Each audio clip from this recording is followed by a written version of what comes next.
Hello guys, welcome to my YouTube channel. तो दोस्तों, आज हम लोग इस वीडियो के माध्यम से देखने वाले हैं हमारे दैनिक जीवन में पीएच का महत्व। बात समझ पा रहे हैं? तो देखिए, अगर आप इससे पहले अगर वीडियो नहीं देखे हैं, पार्ट 1, पार्ट टू और पार्ट 3 वीडियो, तो सबसे पहले आप उस वीडियो को देखें, फिर उसके बाद आप इस वीडियो पे आए। बात समझ पा रहे हैं? नहीं तो आपको शायद ही इस वीडियो आपको समझ में आएगा। देखिए, हम लोग आज पढ़ने वाले हैं, इस वीडियो के माध्यम से देखने वाले हैं हमारे दैनिक जीवन में पीएच का महत्व। कहने का मतलब है कि सबसे पहली बात कि पीएच का मतलब पावर ऑफ हाइड्रोजन यानी हाइड्रोजन आयन की शक्ति होता है। बात समझ पा रहे ना? तो हमारे दैनिक जीवन में अम्ल, क्षार और लवण की क्या क्या भूमिका है, बात समझ रहे हैं कि पीएच का मतलब क्या महत्व है, पीएच क्या महत्व रखता है हमारे दैनिक जीवन में। बात समझ पा रहे ना? तो आज हम लोग उसी चीज को देखने वाले हैं और हो सकता है प्रश्न हम लोगों का एग्जाम में 2 नंबर का पूछ दिया जाता है और यहाँ से ऑब्जेक्टिव प्रश्न भी जनरेट होता है। बात समझ पा रहे हैं? तो आप बने रहिएगा इस वीडियो में, देखते हैं हम लोग, ठीक है। तो देखिए भाई, सबसे पहला है हम लोगों का पौधे तथा पशु पीएच के प्रति संवेदन होते हैं। कहने का मतलब है जितने भी पेड़ पौधा है और पशु या तो फिर हम लोग यानी कि जीव जंतु जितने भी है, सारे के सारे जितने भी पृथ्वी पर उपस्थित जीव जंतु है ना, सारे के सारे जीव जो होता है एक पीएच के प्रति संवेदनशील होता है। संवेदनशील का मतलब या संवेदन का मतलब हो जाएगा कि हर एक जीव का एक परास होता है। परास का मतलब रेंज होता है कि जो जीव है ना, इतना से इतना रेंज के बीच जो है ना जिंदा रह पाएगा। बात समझ पा रहे ना? इसका मतलब जैसे कि अगर बात किया जाए कि हम लोग का शरीर का पीएच मान, बात समझ पा रहे, तो हम लोगों का जो शरीर का जो पीएच मान है ना, वो कितना से कितना परस तक मतलब कार्य करता है। बात समझ पा रहे हैं? तो आप सबसे पहले कमेंट करिए कि हमारा शरीर का पीएच मान कितना से कितना परस तक कार्य करता है। बात समझ पा रहे हैं? है ना, हमारा शरीर का जो पीएच मान का जो परास है 7.0 से 7.8 तक परास तक कार्य करता है। इसका कहने का मतलब है यदि हमारा शरीर का पीएच मान का जो परास है यदि अगर घटने लगता है तो हमें बुखार लगने लगता है। बात समझ पा रहे ना? तो आप भी आज जान लीजिए कि हम लोगों को ज़्यादातर बुखार कैसे लगता है। तो यदि हमारा शरीर का पीएच मान घटने लगता है तो हमें बुखार का अनुभव होता है। धीरे धीरे हमारा बॉडी क्या होगा, हीट होगा और बुखार का अनुभव होने लगेगा। बात समझ पा रहे ना? तो और इसके अलावा अगर बात किया जाए इसमें, तो जैसे देखिए पौधे भी और जंतु भी किस तरह से मतलब कि यहाँ पे उसको प्रभावित पहुँचाएगा। जैसे हम आपको बताते हैं, जैसे पेड़ पौधा हो गया, जंतु हो गया।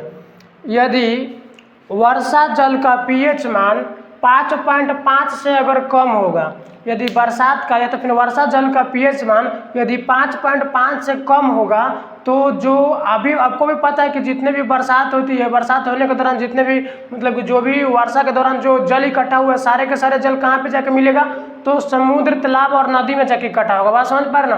तो क्या समुद्र, तालाब और नदी में क्या जलीय जीव नहीं रहते हैं?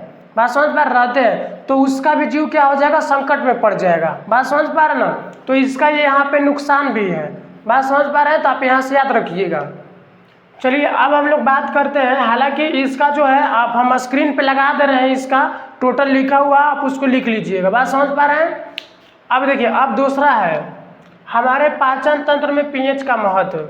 देखिए, हमारे पाचन तंत्र में पीएच का महत्व अत्यंत ही मतलब कि बहुत ज़्यादा इसका ज़रूरी है, क्योंकि हमारे अगर पाचन तंत्र में पीएच का अगर महत्व ना रहेगा तो हमें एनर्जी ही और ऊर्जा ही नहीं मिलेगा। बात समझ पा रहे ना? ऐसा क्यों? क्योंकि हमको पता है कि हमारे पेट में जो होता है वो HCl अम्ल पाया जाता है, हमारे पेट में हाइड्रोक्लोरिक अम्ल पाया जाता है, जो भोजन को हमारे पेट में सड़ने से बचाता है और भोजन को पाचन में क्या करता है, तो मदद कराता है। भोजन को पाचन करने में मदद करता है। बात समझ पा रहा ना? आप लोग समझ पा रहे हैं? यहाँ से देखिए, हमारे दैनिक जीवन में पीएच का महत्व होता है, जिसमें से सेकंड है हमारे पाचन तंत्र में, मतलब भोजन को पचाने में अम्ल की भूमिका क्या होगा। तो देखिए, हमारे पेट में HCl अम्ल पाया जाता है, ठीक है, और जो HCl अम्ल है भोजन को सड़ने से हमारे पेट में बचाता है, और इसके अलावा जो ए है HCl अम्ल भोजन को पाचन में क्या करता है, तो मदद करता है। बात समझ पा रहे हैं? और देखिए, यदि इसका मात्रा अगर बढ़ जाता है तो फिलहाल हमारे पेट में क्या होता है, तो अगर हमारे पेट में HCl अम्ल की मात्रा बढ़ जाएगा तो हमारे पेट में दर्द और जलन का अनुभव होता है, जिसको दूर करने के लिए हम लोग एंटासिड का प्रयोग करते हैं। एंटासिड का प्रयोग करते हैं। कभी कभी प्रश्न पूछ दिया जाता है कि एंटासिड क्या है। तो भाई मेरे, जो एंटासिड है ना, एक प्रकार का दुर्बल क्षार है जिसका प्रयोग हमारे पेट में बढ़ी हुई अम्लीयता को दूर करने के लिए प्रयोग किया जाता है। तो आप यहाँ से याद रखिएगा। सबसे पहली बात हम क्या बोले, फिर से गौर करिएगा। हमारे पाचन तंत्र में पीएच का महत्व होता है। हमारे पेट में HCl अम्ल पाया जाता है जो भोजन को हमारे पेट में सड़ने से क्या करता है, तो बचाता है, सड़ने से बचाता है और भोजन को पाचन करने में मदद करता है। यदि हमारे पेट में HCl अम्ल की मात्रा अगर बढ़ जाए, जैसे आप लंबे समय से भूखे रहते हैं, तो हमारे जो अमाशय की जो दीवार है, यानी कि हमारे जो पेट की जो दीवार है ना, उसकी दीवार से हम कंटिन्यू क्या होता रहता है, तो HCl अम्ल निकलता रहता है। यदि इसका लेवल हमारे पेट में बढ़ जाएगा तो हमें दर्द और जलन का अनुभव होगा। तो उसी को दूर करने के लिए हम हल्के क्षार का प्रयोग करते हैं जिसका नाम क्या है, तो एंटासिड है। हालांकि मैग्नीशियम हाइड्रोक्साइड होता है, बात समझ पा रहे ना, मैग्नीशियम हाइड्रोक्साइड होता है जिसका प्रयोग हम लोग पेट में बढ़ी हुई अम्लीयता को दूर करने के लिए प्रयोग करते हैं। यहाँ से आप याद रखिएगा। इसका भी फोटो हम स्क्रीन पे लगा दे रहे हैं, आप यहाँ से स्किप करके वीडियो आप लिख लेना, बात समझ पा रहे हैं। अब चलिए, अब तीसरा है हम लोगों का है पीएच परिवर्तन के कारण दंत क्षय।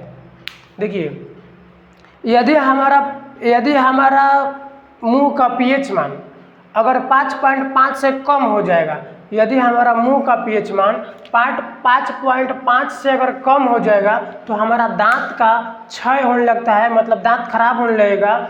और इसके साथ साथ आपको पता होगा कि हमारे दांत पे इनामल परत पाया जाता है और इनामल परत भी धीरे धीरे क्या होने लगेगा, खराब होने लगेगा। बात समझ पा रहे हैं। तो पीएच परिवर्तन के कारण, मतलब अगर हमारा मुंह का पीएच मान अगर लो हो जाएगा या तो फिर हाई भी हो जाएगा, तब पर भी हम लोग का दांत क्या होगा, खराब हो जाएगा, जिसके कारण हमारे दांतों के ऊपर जो इनेमल परत पाया जाता है वो भी क्या हो जाएगा, खत्म हो जाएगा। बात समझ पा रहे हैं ना, नष्ट होने लगेगा। तो इससे बचने के लिए हम लोग क्या करते हैं, हम लोग क्षारीय युक्त दंत मंजन टूथपेस्ट का प्रयोग करते हैं, दंत मंजन।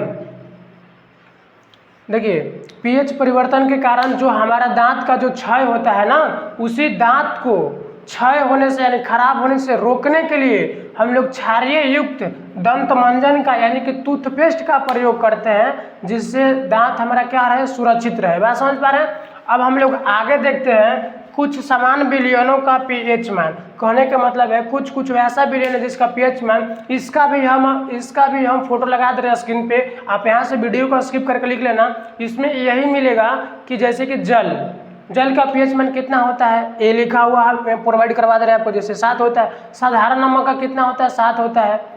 नींबू का रस बोले तो सिरका का कितना होगा, हमारे पेट में जो HCl अम्ल पाया जाता है उसका कितना हो जाएगा। तो सारा का सारा हमेशा इसलिए हम आपको दे दे रहे हैं इसका लिखा हुआ, क्योंकि यहाँ से 1 नंबर का प्रश्न ऑब्जेक्टिव पूछा जाता है। बात समझ पा रहे ना। चलिए अब हम लोग मिलते हैं अगली वीडियो में। बंद करो बोल से।